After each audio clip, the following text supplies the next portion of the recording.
Queridos irmãos, queridas irmãs, queridos amigos, é com imensa alegria que mais uma vez retornamos a este espaço tradicional da prece das 18 horas no Lar Fabiano de Cristo. Que o mentor desta casa nos inspire, nos auxilie e que todos os irmãos sejam bem-vindos a este encontro para que possamos nos unir em pensamento e fé, buscando as energias que possam nos auxiliar nas nossas dificuldades orgânicas, emocionais e espirituais, recebendo as vibrações positivas a que cada um faz jus pelas suas necessidades e pelos seus méritos. Então que o Mestre nos abençoe. O tema para a nossa reflexão de hoje está no capítulo 24 de O Evangelho segundo o Espiritismo e nos fala sobre o tema Candeia sob o alqueire, por que fala Jesus por parábolas, nos itens 5, 6 e 7. Se, pois, em sua previdente sabedoria, a providência só gradualmente revela as verdades, é claro que as desvenda à proporção que a humanidade se vai mostrando amadurecida para as receber. Ela, a providência, as mantém de reserva e não sob o alqueire. Os homens, porém, que entram a possuí-la, quase sempre as ocultam do vulgo com o intento de o dominarem. São esses os que verdadeiramente colocam a luz debaixo do alqueire. É por isso que todas as religiões têm tido seus mistérios, cujo exame proíbem. Todavia, ao passo que as religiões iam ficando para trás, a ciência e a inteligência avançaram e romperam o véu misterioso. Havendo-se tornado adulto, o vulgo entendeu de penetrar o fundo das coisas e eliminou de sua fé o que era contrário à observação.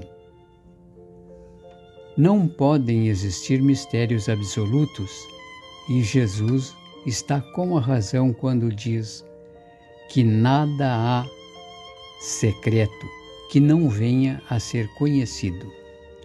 Tudo o que se acha oculto será descoberto um dia, e o que o homem ainda não pode compreender lhe será sucessivamente desvendado em mundos mais adiantados, quando se houver purificado. Aqui na Terra, ele ainda se encontra envolto em pleno nevoeiro.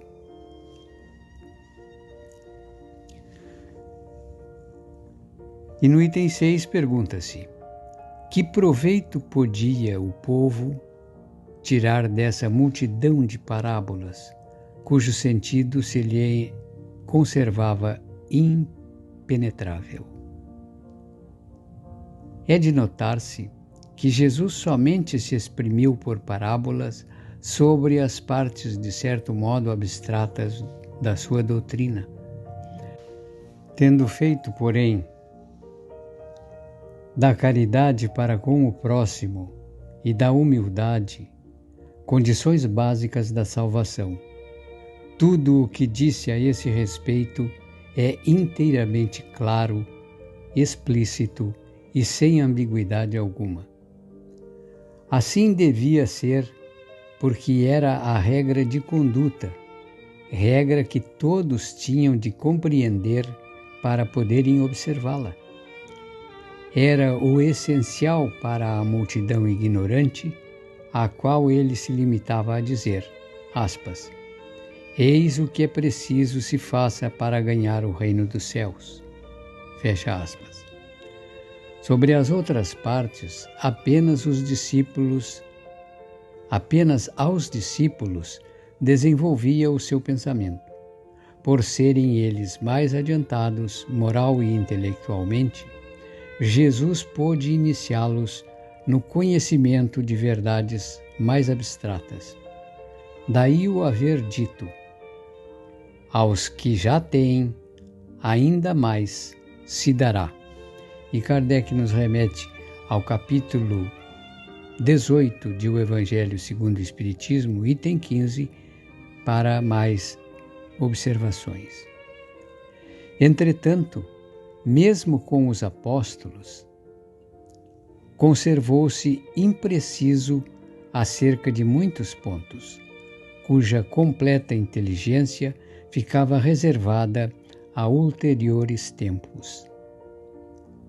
Foram esses pontos que deram ensejo a tão diversas interpretações, até que a ciência de um lado e o espiritismo de outro revelassem as novas leis da natureza que lhes tornaram perceptível o verdadeiro sentido. O espiritismo, hoje, projeta luz sobre uma imensidade de pontos obscuros. Não a lança, porém, inconsideradamente. Com admirável prudência se conduzem os espíritos ao darem suas instruções. Só gradual e sucessivamente consideraram as diversas partes já conhecidas da doutrina, deixando as outras partes para serem reveladas à medida que se for tornando oportuno fazê-las sair da obscuridade. Se a houvessem apresentado completa desde o primeiro momento, somente a reduzido número de pessoas se teria ela mostrado acessível. Houvera mesmo assustado as que não se achassem preparadas para recebê-la, do que resultaria ficar prejudicada a sua propagação. Se, pois, os espíritos ainda não dizem tudo ostensivamente, não é porque haja na doutrina mistérios em que só alguns privilegiados possam penetrar, nem porque eles coloquem a lâmpada debaixo do alqueire. É que cada coisa tem de vir no momento oportuno. Eles dão a cada ideia tempo para amadurecer e propagar-se, antes que apresentem outra, e aos acontecimentos o tempo de preparar a aceitação dessa outra ideia.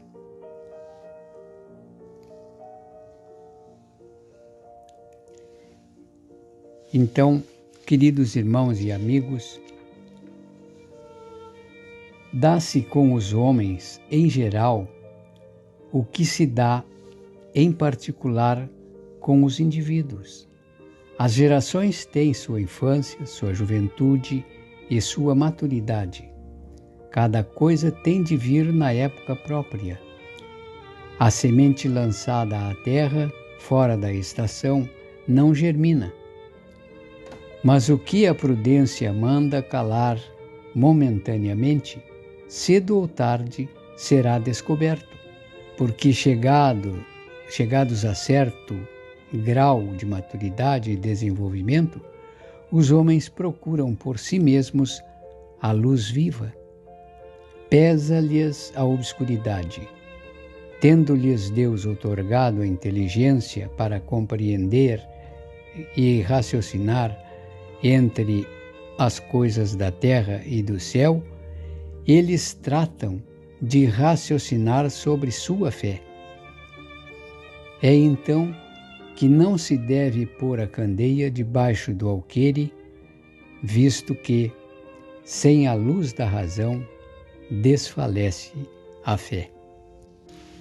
Então, caros irmãos e amigos, podemos concluir que a lição mais importante que nos traz essa parábola do Mestre é que devemos partilhar com nossos irmãos as luzes que tenhamos adquirido com o Evangelho do Cristo, em cada oportunidade que a vida nos ofereça, com humildade e respeito, a capacidade de compreensão de cada um, com paciência, sem desânimo, desespero ou enfraquecimento da nossa fé. É o Mestre que nos assegura que a luz da verdade que liberta chegará para todos. Então, peçamos as bênçãos de Deus, de Jesus, do nosso mentor Fabiano de Cristo, para que sejamos, ainda que humílimos, difusores das luzes do Evangelho de Jesus. Que a sua bênção fique com todos e que assim seja.